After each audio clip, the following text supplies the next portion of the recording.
Welcome to the Ultimate Coach Podcast, Conversations from Being, inspired by the book, The Ultimate Coach, written by Amy Hardison and Alan Thompson.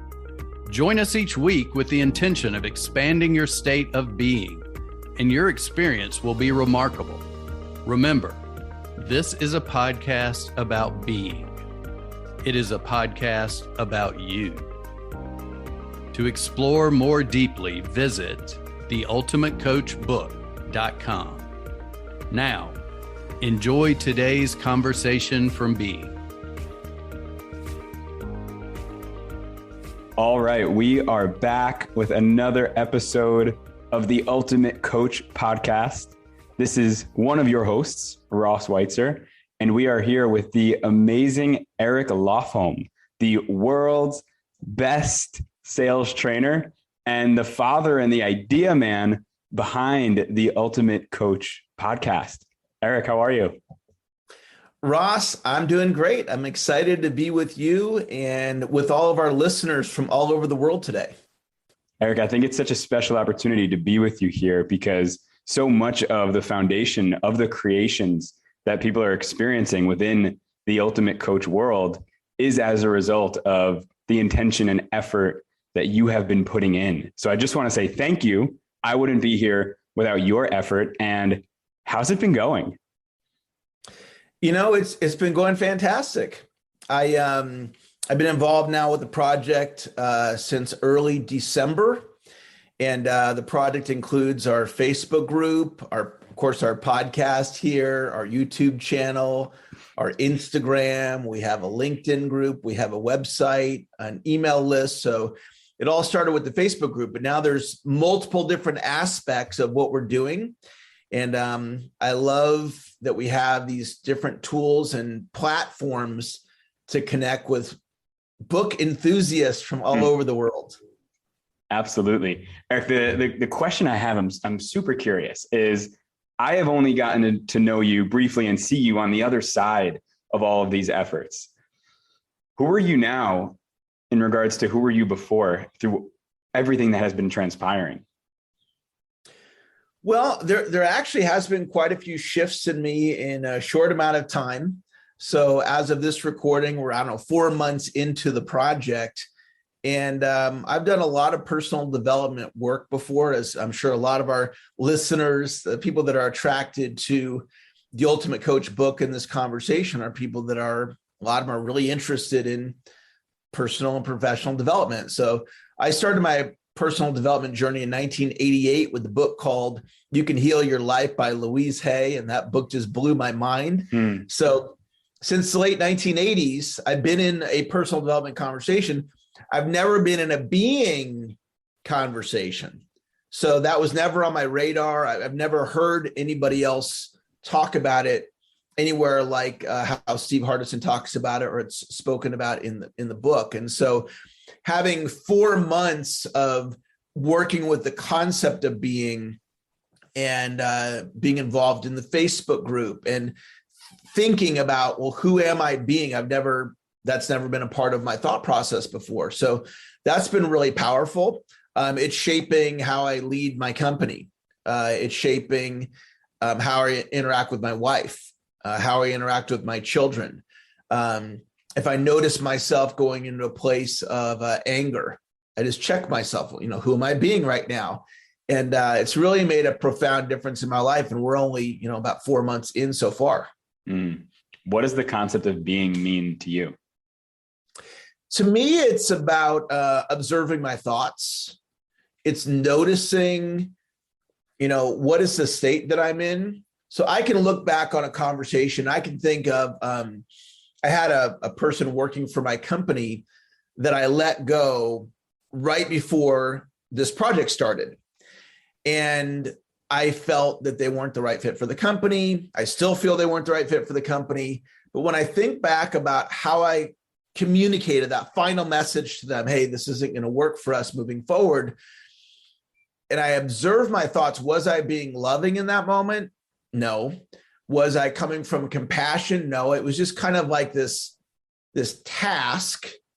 And if I could go back and do it over again, I would show up differently. And so I never looked at life in that way. I'd never looked at, well, how did I show up, or what could I have done differently? And I may have done it at some level, but not with the conscious focus that I now have of being. So it's noticing how I showed up, and then it's also being intentional moving forward. I'm always been optimistic, at least for several decades. I've been an optimistic person. I'm even more optimistic now because I'm more intentional and I'm aware of how optimism creates my thoughts, which creates my reality. So it's deciding in advance how I'm going to show up, and then looking back on situations and observing my being and learning from that. Mm-hmm. Yeah, I find it so interesting. It's something I still don't have the answer to. What is it about the book and the way being is conveyed that leads to these significant internal shifts? Because it's not as if these are things we've heard, like we haven't heard before, right? I've read books on awareness. I've read books on presence. What was it that led to, but I'm actually shifting? And I think one thing that you spoke to that I resonate with is the first sentence you said is, I'm now observing my thoughts in a different way. And I'm like, yes, it's awareness with a very specific added piece of intentionally choosing the next moment. I have the awareness of where I am right now. And instead of just that being it and enough, it's, and now I get to be intentional about how I want to show up next. Yeah, I think that there's a concept in personal development. You might have heard of this before. I'm sure a lot of our listeners have as well. There's the things that you know, and there's the things that you don't know. And then there's the things that you don't know.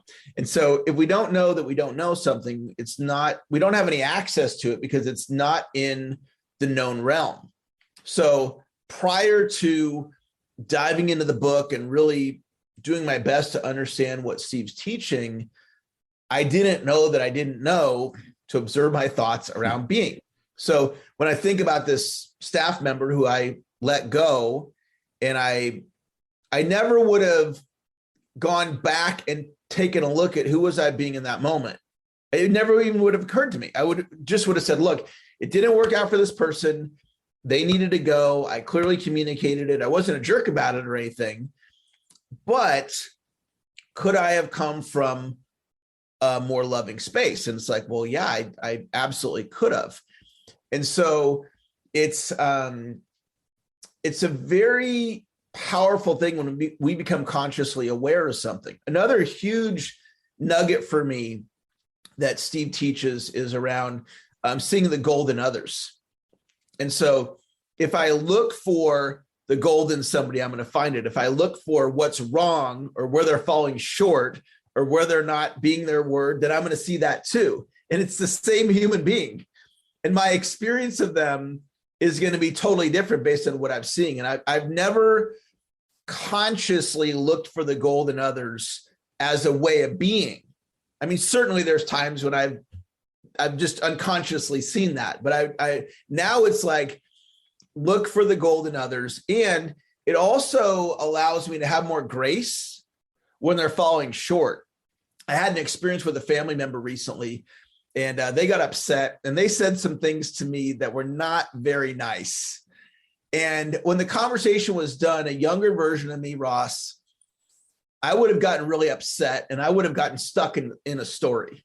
And the story would have been, so-and-so, this person said these things about me. I can't believe, and if I told you what they said, you'd be like, oh my gosh, Eric, I can't believe they said that to you. But when it was done, I wasn't upset at all. I was just like, you know what? Let me give them some grace. They got upset and they said some things that I'm sure they didn't mean. And whether they did or didn't, this is an extraordinary human being. So I choose to see what an extraordinary human being they are, and not for this moment where they were not at their best. And that's a huge breakthrough for me, to be able to allow people to not have to be at their best in my experience of them, or seeing them in a positive way. And I've never looked at life like that. And it's opened up some really powerful things for me. And it's helped my relationships really just come from grace. And that's a powerful way of being with other people. And just pulling back and releasing so much of this pressure that gets added on top of pressure that's already there. Yeah, like I don't have to take on them. They were calling me some names. I don't have to take on them. That's not who I am. I know who I am. I'm confident within myself. They don't have to give me acknowledgement for me to know who I am. And if they criticize me, it doesn't take me away from it. Like some people, if they get criticized, they start questioning themselves because they don't have the confidence within themselves. I have the confidence within myself. So something else I've learned from Steve is that he doesn't allow like him to get based on how someone else is being with him. And one of the things I've observed, because I've gotten a chance being involved in this project, I do get some one-on-one time with Steve occasionally, just talking about the Facebook group or updating him on the YouTube channel or whatnot.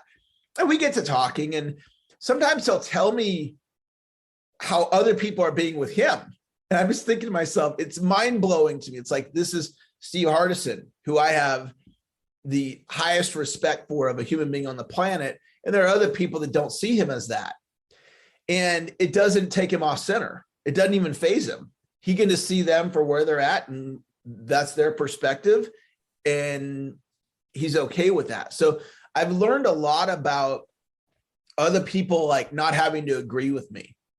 And they can have their own perspective. That's completely fine. And I can honor their perspective and still know who I am and stay on my course. The significant piece of this is the knowing who you are.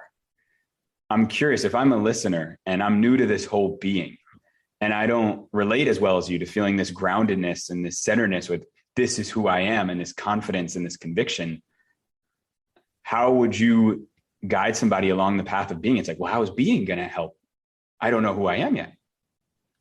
It's a really insightful question, because what people listening to this are not going to know about me, and I'll share it now. I used to view myself as average and ordinary. I'm an extraordinary human being, but I didn't see myself as that before. So I would show up as average and ordinary. My parents both went to a good 4-year college. I didn't get into one of those colleges. So I ended up in community college, which here you go for 2 years, then you get your AA degree, or you'd go on to get a 4-year degree. I went for 5 years, Ross. I never got the 2-year AA degree. Okay. I'm a former cook at McDonald's, college dropout, bottom producing salesperson, my first job for an entire year. So in my early 20s, I got nothing going. Okay. Wow. And my confidence reflects it. So I'm fearful. I'm not confident. There's nothing about me that I think is special or unique. And I'll just say what happened for me. I can't speak for anybody else, but what happened for me is that at that point in my life, no one had ever told me that I was extraordinary, or if they had, I didn't hear it. And so as we start the personal development journey, I like the metaphor of it's common metaphor, peeling back layers of the onion. So you read a book, Louise Hay, You Can Heal Your Life. Thoughts are things and things can be changed. That's her quote. Thoughts are things and things can be changed. That was mind blowing to me. So that's peeling a little bit of the onion, right? And then I did the Tony Robbins thing. I actually worked for Tony for 3 years, peeling some more of the onion. Then I have become friends with the great motivational speaker, Les Brown, peeling a little bit more of the onion. And then, doing the seminar and doing this and reading the book. And we keep peeling layers of the onion. And here's what I found. Me as a coach, I've done over 7,000 one-on-one coaching calls. And out of doing all those coaching calls, here's one of the conclusions I came to. I'm okay. And that was a breakthrough for me, because I used to think there was something wrong with me. And as I was getting on these calls with these people, and some of them aren't so successful and some are super successful, and I found out that we're all fighting the same fight. We're all dealing with the same stuff. And in general, my experience of human beings, and I've been doing this work now for over 20 years, when people look in the mirror, they do not see how extraordinary they are. So people show up in the world based on their experience of themselves. So if they think they're an average wife or husband, if they don't view themselves as being physically fit, if they don't view themselves as building net worth, if they don't view themselves being successful in their job, then they kind of like guide their life into how their experience of life, how they view themselves. And so one of the things that is talked about in the book is creating your document. And so I've created my document. It's part of my morning routine. And so I work on being to start off my day.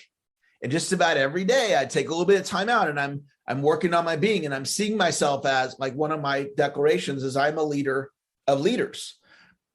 If I view myself as a leader of leaders, and the difference is it's not an affirmation. To me, an affirmation is just words. A declaration is being those words. So I declared at 28, I'm 51 now, at 28, Ross, and I didn't know what I was really doing consciously, but I declared I'm the Zig Ziglar of my generation.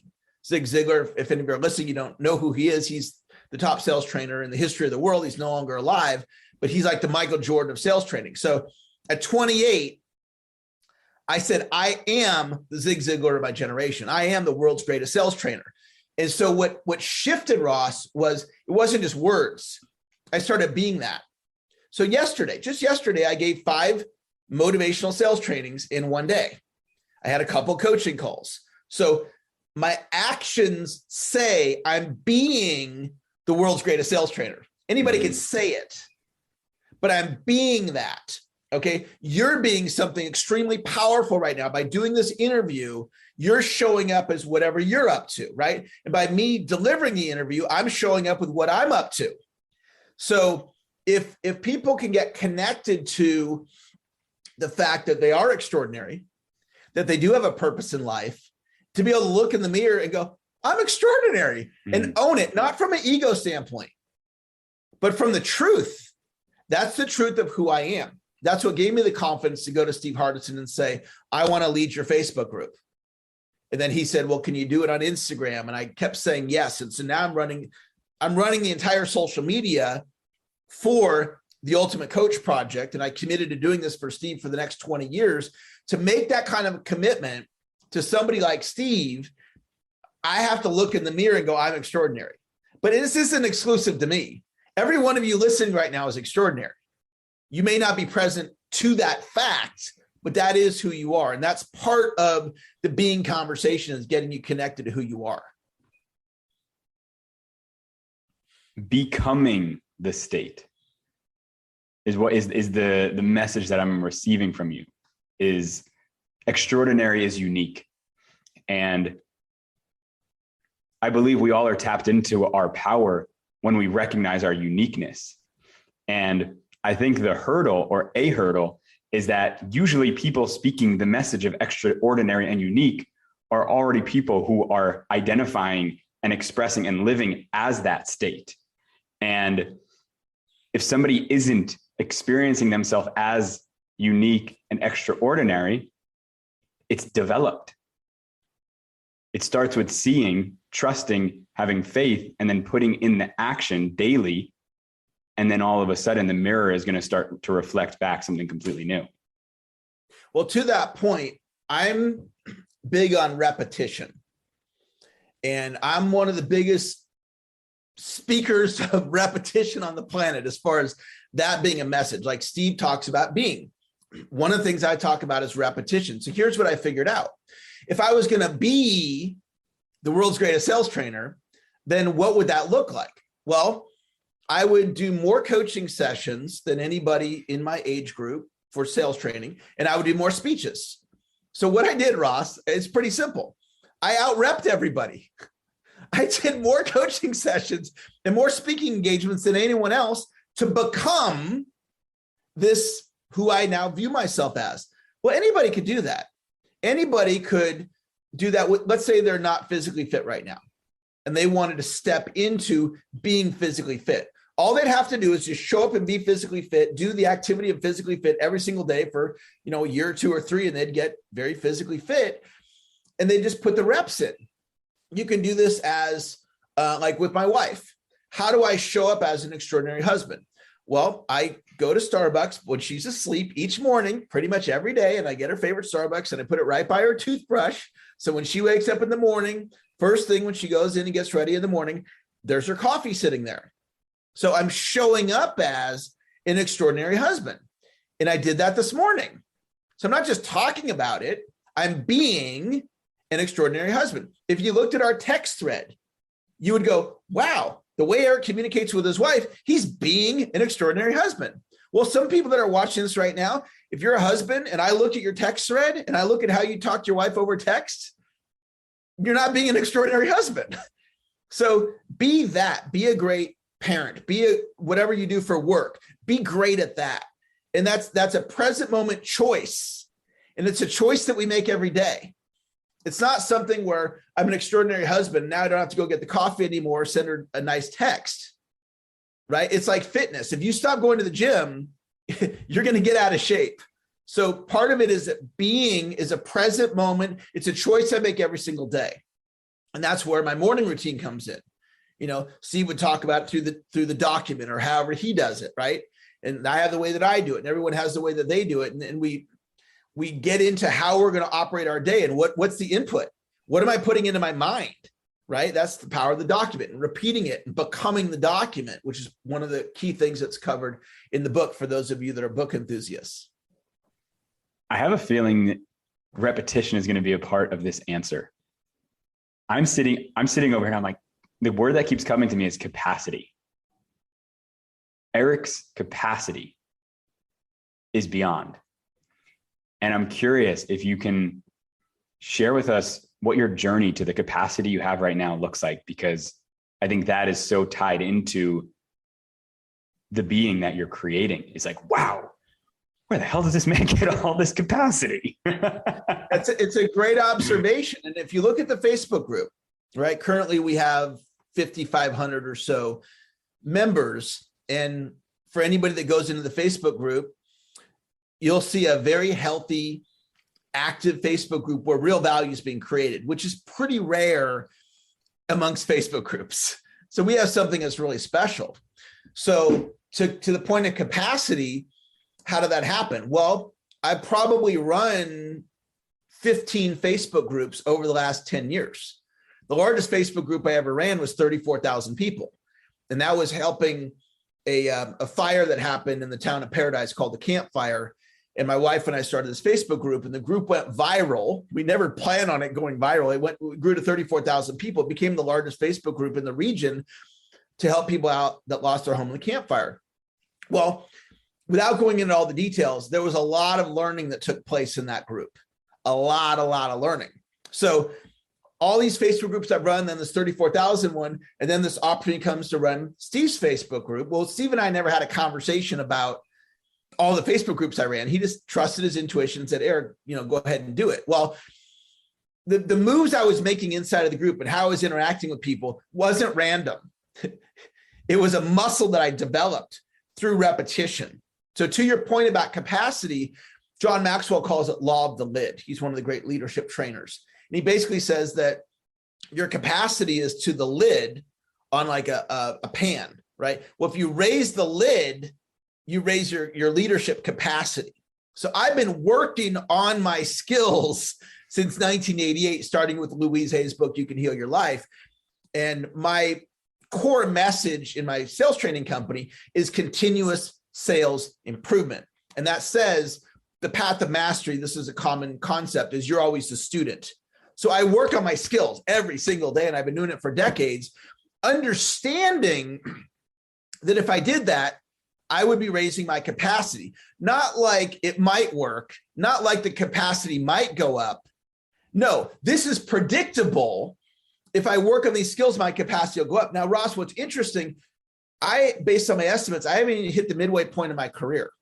So I'm 23 years into this as a sales trainer, and I got 24 years to go. So my capacity and it is, I acknowledge I got a phenomenal capacity, and I'm just getting started. And I'm just going to keep working on my skills. And this is what I teach other people to do.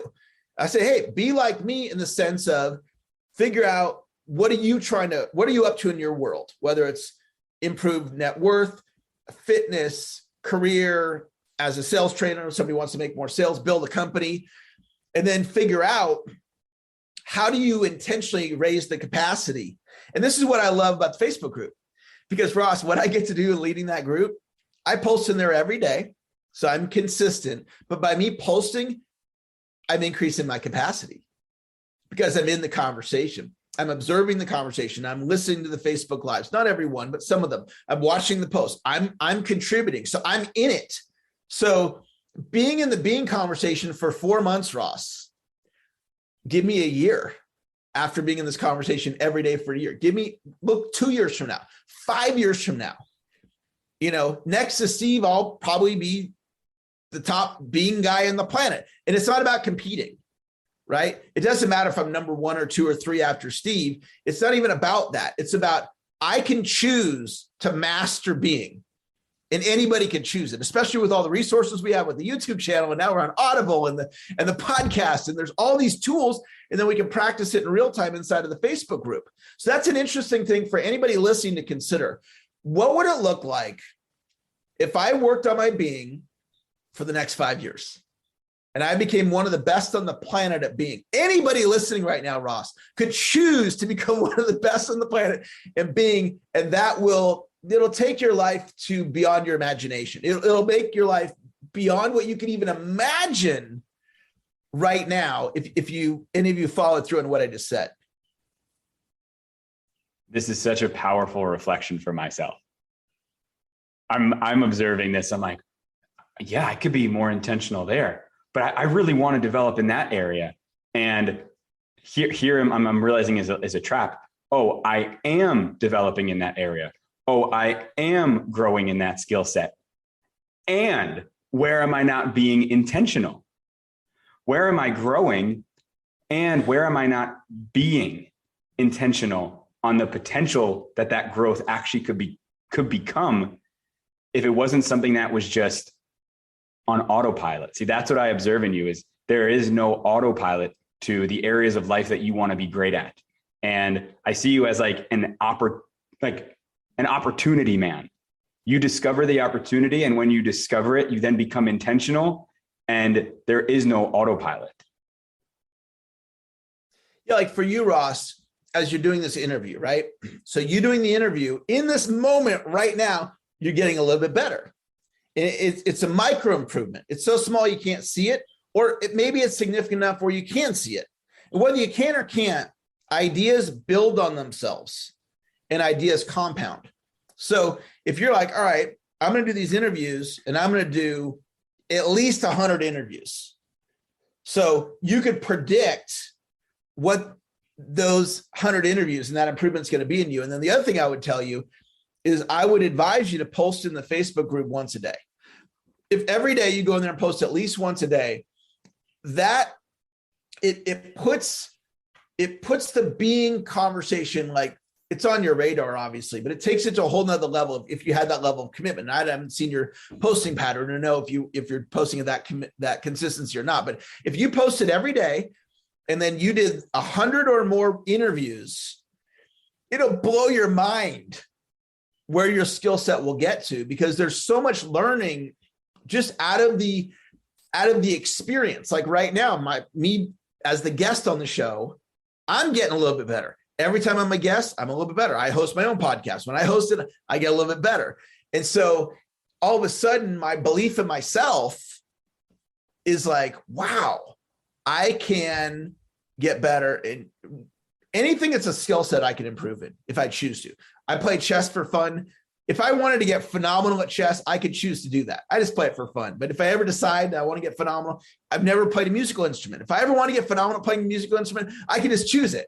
Right. And so it's a powerful place of optimism to realize that it's not, I love the word become. It's not about where I am now.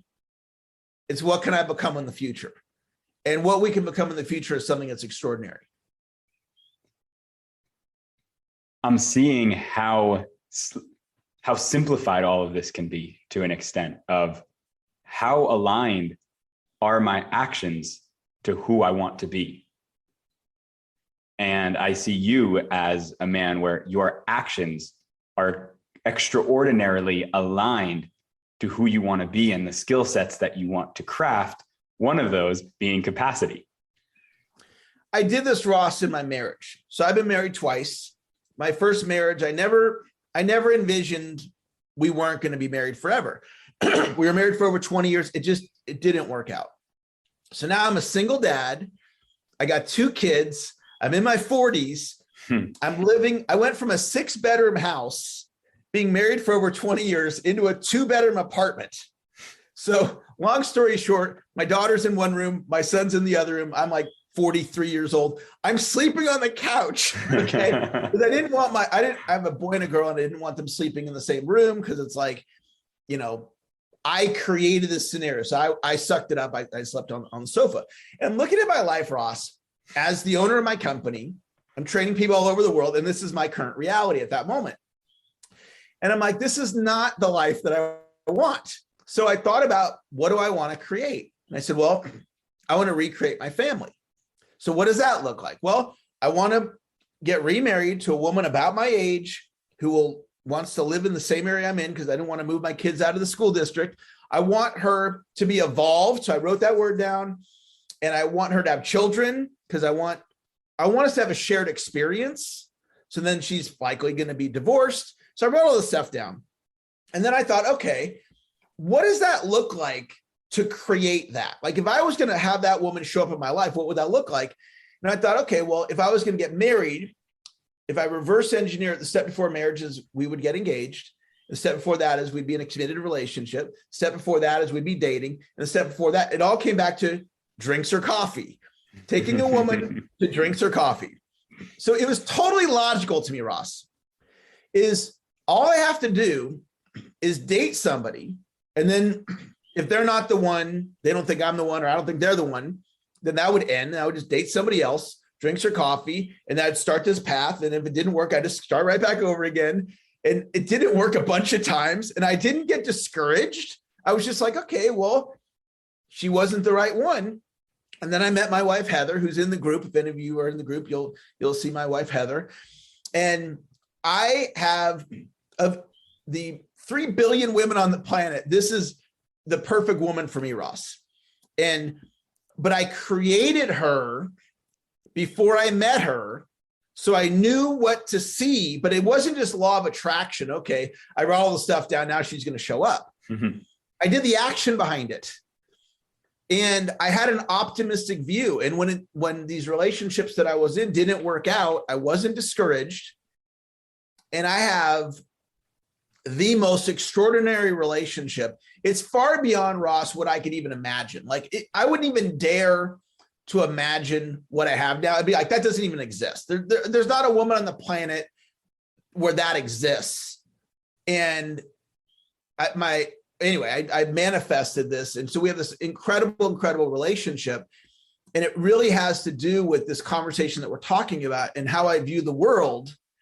Because a lot of people would live in a story of, well, my relationship didn't work, my marriage didn't work. Therefore, I guess I'm not supposed to be married.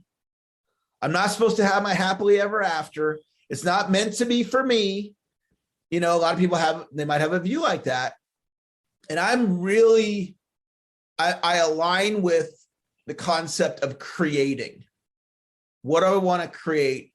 And then what needs to happen? And I'm, in addition to the being conversation, I'm also really into the doing. So I will, like, the doing of, going out on these dates to find the right one. I didn't look at it. This is just my own worldview. I didn't look at it as just being. That was absolutely a huge piece of it. But I also looked at, like, the idea of the repetition. Like, I'm still going to have to go on these certain number of dates in order to find the woman for me. And so it's kind of like a combination: optimistic thinking, creating your future, being, which is a new idea to me, and then the doing and putting the reps in to create the results that I want. My own experience deeply resonates with that. So throughout my 20s, I wanted deep and meaningful friendships outside of a love relationship, where I was around people that I found to be inspiring, that were impactful humans, and they just were not showing up on my doorstep. And I internalized that as, what's wrong with me? Where have I not expanded in my own journey of being? And the realization was the being wasn't the problem, it was the doing. I was waiting for the result I wanted to show up on my doorstep. And getting into the Stevosphere, the ultimate coach metaverse, it was very synchronistic timing, because I was like, oh, I need to create these relationships, which actually led me into the Facebook group, because it is just an incredible place of like-minded people. And that led to me creating the relationships that I'm now experiencing, which it's like, it was that simple. I was waiting, internalizing what is wrong with me. And it was as simple as doing and creating and acting. Well, you look at our interview right now. You created this interview. I didn't reach out to you, go, hey, Ross, I really want to be on the show. Would you interview me? And that's cool when that happens. But in my experience of life, people aren't usually knocking on my door going, hey, Eric, we heard about all this great sales training you're doing. We want to hire you to train our team. Doesn't usually work like that. Sometimes it does. And I love it when stuff falls into my lap. But the stuff that falls into my lap, it pales in comparison to the results I've produced by going out and getting it. My dream wife didn't fall into my lap, right? I had to go create that through my actions. And so I think that a lot of people, to your point, they're just like, they're not proactively going out. Like if somebody wants more friends, then reach out to more people, have more conversations. Hey, do you want to go out for lunch? Hey, I'm going to a movie. Hey, do you want to, have a Zoom meeting, right? And if people really got connected to the fact of, wow, what could I create? I have a client right now. He's in a constant complaint about his job. And we get on these coaching calls and I hate my job. I hate my job. I hate my job. And I'm like, okay, well, that's fine. And why don't you, in between our coaching sessions, go out on some interviews, even if you don't want to work there. Just have the experience of the interviews. Start reaching out to some business owners and seeing, like, create a job, even if it doesn't, it's not on their job board, but you could go to them and say, hey, this is a skill set. This is what I could do for you. Are you interested? And so far, the conversation has been, I hate my job. I hate my job. I hate my job. And it's like, I got that.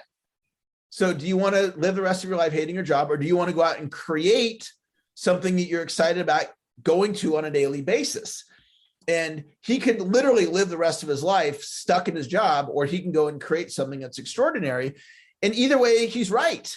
And if he doesn't create the job, he could live his life and go, yep, it wasn't meant to be. Or he could go create the awesome job and go, it was meant to be. And it's his choice. It's like, you want door number one or you want door number two? You want a crappy future or you want an amazing future? And we get to decide. And that's my experience of life, is that I have gone out and created building a global sales training organization. It didn't fall into my lap. I had to go out and I had to create that. And I did that. And so I'm like the ultimate optimist around what human beings can create. If they really, there's a saying, clearly defining what you want as a skill set. Clearly defining what you want as a skill set. From that clarity, who do you have to be in order to create that? And then show up as that and watch what happens. And it truly is that simple. That's been my experience. Now, along the way, there's been a lot of lessons and there's been some pain and struggle and, but that's just peeling back the onion, right? And as I go for life, sometimes it is very painful, because when you really put yourself out there, you have the chance of failing, right? And so falling short, or whatever you want to call it. And so I've had my fair share of that. But as far as creating results, it is a pretty simple thing in my experience. Absolutely. So before we go be our extraordinary selves in real life, the last question I have for you is, what's the next stage of being Eric? It is, it's me better understanding who I am. And I understand who I am to a point, but I think there's definitely more. There's more there for me to really, really get, who I really am. And so it's just continuing to peel the onion. I do have it up on my board. I do want to go do some work personally with Steve. I work with Steve in in the project, but we don't have a coaching relationship. We have a project relationship, which is great. So we do the project together because that's our agreement.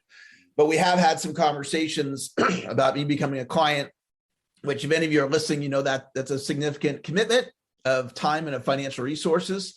And I do believe Steve can help me unlock who I am, but it's just continuing.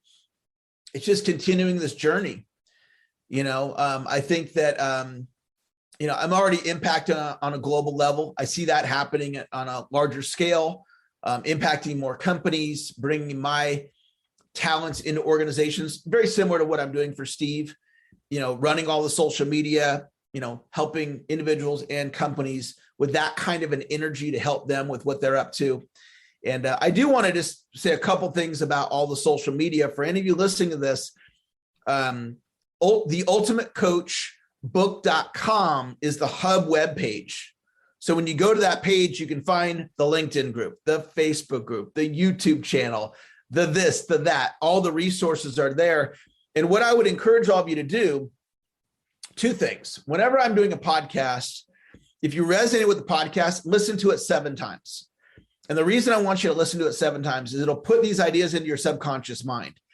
There were some things I said today and things that Ross commented on that you got it at the first listen through. You got it as good as you can get it listening. If you listen to it a second time, there's things I said that you'll hear different.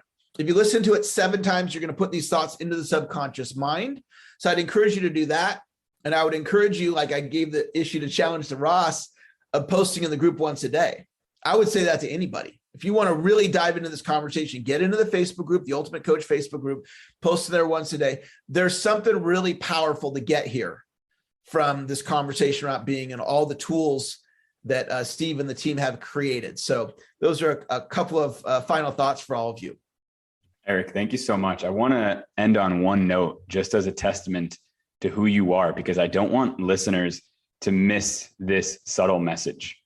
At the beginning of our conversation, here was a man that was deep in the conviction and knowing of who he was. And that was the reason that he was explaining, I am able to hold the space of other people's presence when they are not being their best selves, when they're having tension, when they're having explosiveness. And he was saying it's not being received as hurt because he knows who he is. And notice how even with that, this conversation finishes with him saying, my next level is discovering more of who I am. And for me, the message is there is no journey. There's just a destination. How committed are you to you? Awesome, Ross. Well said. Thank you so much, Eric. You're welcome. Thank you for listening. If you know someone who would benefit from today's conversation, please share this podcast with them. Also, we invite you to visit theultimatecoachbook.com so you can continue your personal exploration of being. There you will find links to join our wonderful community, get your own copy of the Ultimate Coach book, and more. Simply go now to www.theultimatecoachbook.com. That's www.theultimatecoachbook.com. The link is also available in the show notes. We appreciate your support. Be blessed. Be you.